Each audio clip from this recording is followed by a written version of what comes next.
the book is called A Field Guide to the Commons, and the subtitle, I think, says a lot. It's ambitious. How to save the economy, the environment, the internet, democracy, our communities, and everything else that belongs to all of us. And the commons, simply put, just means the things that belong to all of us. This park we're sitting in right here is a brilliant example of a commons. Our sky with the plane going overhead is another commons, perhaps a noisy commons. At the same time, the internet is a commons. The airwaves are a commons. I mean, really, when you stop to think about it, there is an awful lot in our entire society that belongs to all of us, but unfortunately, we're losing it in bits and pieces, and that's what the commons movement is all about, trying to gain it back and make it use it for the best advantage of the most people. Over the last 30 years, there's been more and more of an emphasis on privatization, taking things that were once public and handing them over to someone to run as their own private business.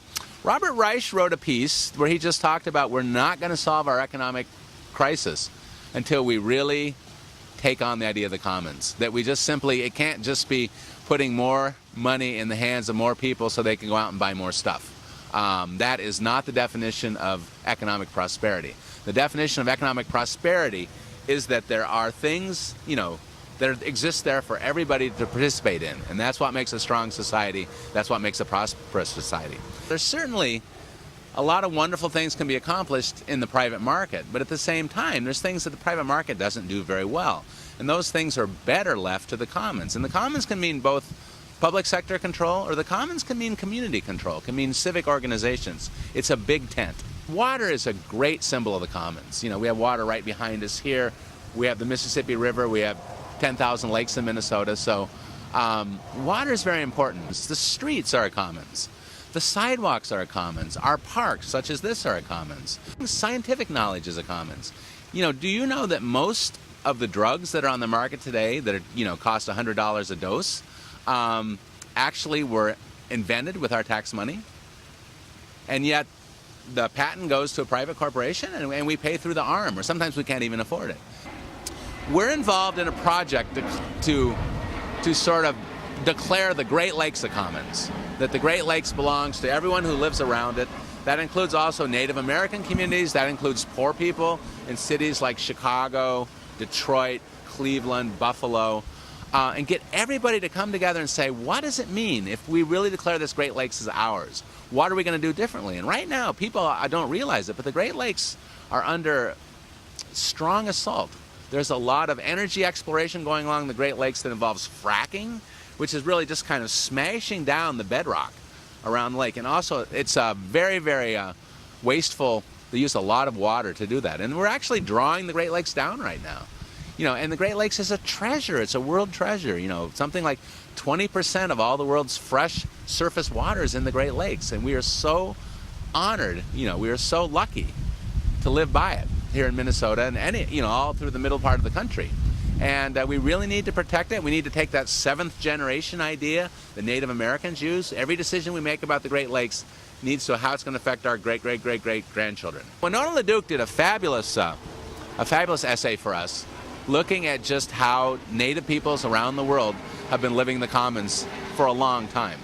And again, we don't necessarily have to model our lives on that of people in the Amazon rainforest, but we can learn something about just their way of life and something about just their way of mind.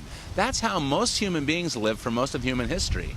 It was really only in the Middle Ages when the idea of kind of private property really took hold in a big way in our society. And we in the commons movement are not against private property. We're just against, what we're for is just looking at things and saying, what's the most efficient, the most equitable, and the most sustainable way of taking care of things? So in some cases, obviously private property. As we like to say, toothbrushes, underwear, those are things that are probably pretty good as private property. Other things like maybe health care or the environment, those don't work so well as private property. There's still maybe a stronger spirit of the commons here in Minnesota than there are in a lot of states. There's still, although, that's certainly under fire right now. Where could we do more on the commons? Certainly we have equity problems in this state. There are those who do well do really well, and those who don't do well are struggling. And so that's one thing we need to address. The big debate, in the State House recently has been about health care.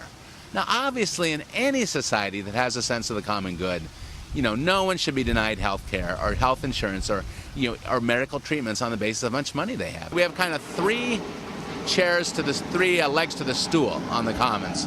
The first is participation, which means that people should be involved in the decisions that affect their life. Secondly is sustainability. The things that we use our commons for, the decisions we make in our society, must be made not just for the present, not just for the next quarter's profit statement, but for the generations yet to come. And then the third part about the commons is equity, that the commons belongs to all of us equally. And unfortunately, in our society today, those who have it are getting more and more, and those who don't are getting less and less. So part of the common struggle is just a more fair, a more common sense distribution of these public resources where they go.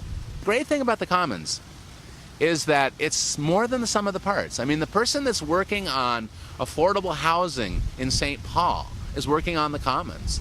And the person that's working on restoring vitality to a stream in Brooklyn Park is working on the commons. And someone that cares a lot about making sure that the internet remains a highway for everybody and not a toll road. Those people work on the commons. But you know what? Once they kind of realize that it's not just their own single issue, but how all these issues are connected, that's the real power of the commons.